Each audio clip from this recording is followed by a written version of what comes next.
Drugs కేసులో director Krish విచారణకు హాజరయ్యారు. నోటీసులకు స్పందించిన క్రిష్ గచ్చిబౌలి పోలీసుల ఎదుట హాజరయ్యారు. డ్రగ్స్ టెస్ట్ల కోసం క్రిష్ నుంచి శాంపిల్స్ సేకరించారు. టెస్ట్ లో పాజిటివ్ గా తేలితే క్రిష్ ని అరెస్ట్ చేసే అవకాశం ఉంది. నెగిటివ్ వచ్చినా విట్నెస్ కింద మరోసారి విచారణకు పిలువనున్నారు పోలీసులు. క్రిష్ విచారణలో పోలీసులు గోప్యత పాటిస్తున్నారు. మొత్తం దాదాపు 4 గంటల పాటు విచారించారు. డ్రగ్స్ కేసులో విచారణకు హాజరైన డైరెక్టర్ క్రిష్ కి నోటీసులకు సంబంధించి గచ్చిబౌలి పోలీసులు దీనికి సంబంధించి క్రిష్ వారి ఎదుట హాజరవడం జరిగింది. డ్రగ్స్ టెస్ట్ల కోసం శాంపిల్స్ క్రిష్ ఇవ్వడం జరిగింది. దాదాపు 4 గంటలు విచారించి క్రిష్ నుంచి శాంపిల్స్ ని తీసుకొని పోలీసులు పంపించారు. ఇక ఈ టెస్ట్ లో పాజిటివ్ గా తేలితే క్రిష్ ని అరెస్ట్ చేసే అవకాశం ఉంది.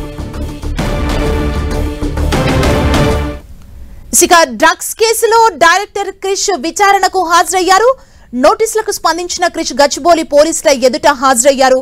ఇదే అంశానికి సంబంధించి మరిన్ని డీటెయిల్స్ మా ప్రతినిధి కిరణ్ మనకు అందిస్తారు. కిరణ్, గచ్చిబౌలి డ్రగ్స్ కేసులో కీలక పరిణామాలు చోటు చేసుకుంది. ఈ రోజు గచ్చిబౌలి పోలీసుల ఎదుట విచారణకి హాజరవుతారని కూడా అందరూ భావించారు. కానీ హైకోర్టుకు వెళ్లి ముందస్తు బెయిల్ కోసం అప్లై చేయడంతో కూడా ఈ రోజు గచ్చిబౌలి పోలీసుల ఎదుట క్రిష్ హాజరు కావాలని అందరూ భావించిన నేపథ్యంలో అనూహ్యంగా కొద్దిసేపటి క్రితం గచ్చిబౌలి పోలీసుల ఎదుట డైరెక్టర్ క్రిష్ హాజరయ్యారు. ఈ కేసులో దాదాపుగా 4 గంటల పాటు కూడా పోలీసులు ఆయన విచారించేసి ఈ విచారణలో భాగంగా అతని వద్ద నుంచి కూడా శాంపిల్స్ క్రిష్ బ్లడ్ తో పాటు యూరిన్ శాంపిల్స్ కూడా తీసుకొని ల్యాబ్ కి పంపించడం జరుగుతుంది. ఇక ఇప్పటికే ఎందుకంటే ఈ కేసుకు సంబంధించి డ్రగ్స్ ఫెడరల్ అబ్బాస్ ఎవరైతే అతని రిమాండ్ రిపోర్ట్ లో కూడా పలుమార్లు వివేకానందతో కలిసి డ్రగ్ పార్టీలో పాల్గొన్న డ్రగ్స్ సేవించడం కూడా రిమాండ్ రిపోర్ట్ లో పేర్కొనడం. తాజాగా ఈ రోజు అందరి కళ్ళు కప్పి గోప్యంగా ఇటు గచ్చిబౌలి పోలీసు హాజరు కావడంతో కూడా ప్రస్తుతానికైతే ఈ కేసుకు సంబంధించి కొంత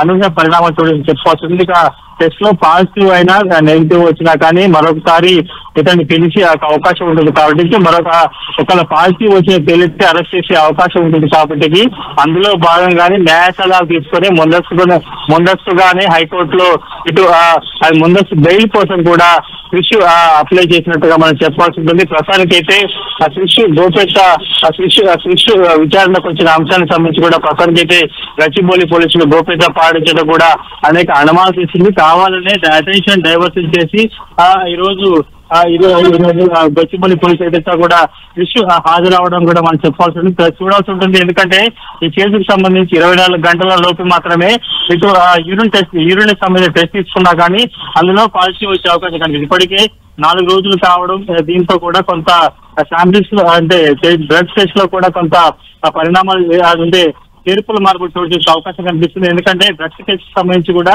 1 రోజుల వ్యవధిలో కూడా దీనికి సంబంధించి టెస్ట్ చేయాలంటే కూడా నెయిల్స్ తో పాటు మరి తీసుకోవాల్సి ఉంటుంది. కానీ ప్రస్తుతానికి అయితే 4 గంటల పాటు గచ్చిబౌలి పోలీసులు క్రిష్ ని విచారించి కేవలం బ్లడ్ శాంపిల్ యూరిన్ శాంపిల్ తీసుకుంటే కూడా ఇంకా కేసుకు సంబంధించి కొంత కాంగ్రెస్ తగ్గే అవకాశం అయితే కనిపి చూడాల్సి ఉంటుంది. ప్రస్తుతానికి అయితే బ్లడ్ తో పాటు యూరిన్ శాంపిల్ తీసుకున్నారు కాబట్టి ఆ టెస్ట్ రిపోర్ట్ లో నెగిటివ్ వస్తుందా పాజిటివ్ వస్తుందా, ఒకవేళ నెగిటివ్ వచ్చినా పాజిటివ్ వచ్చినా క్రిష్ ని మరోసారి విచారిస్తారా లేకపోతే అరెస్ట్ చేస్తారని కూడా ప్రస్తుతానికి అయితే చూడాల్సి ఉంటుంది. సుమా, థ్యాంక్ యూ కిరణ్.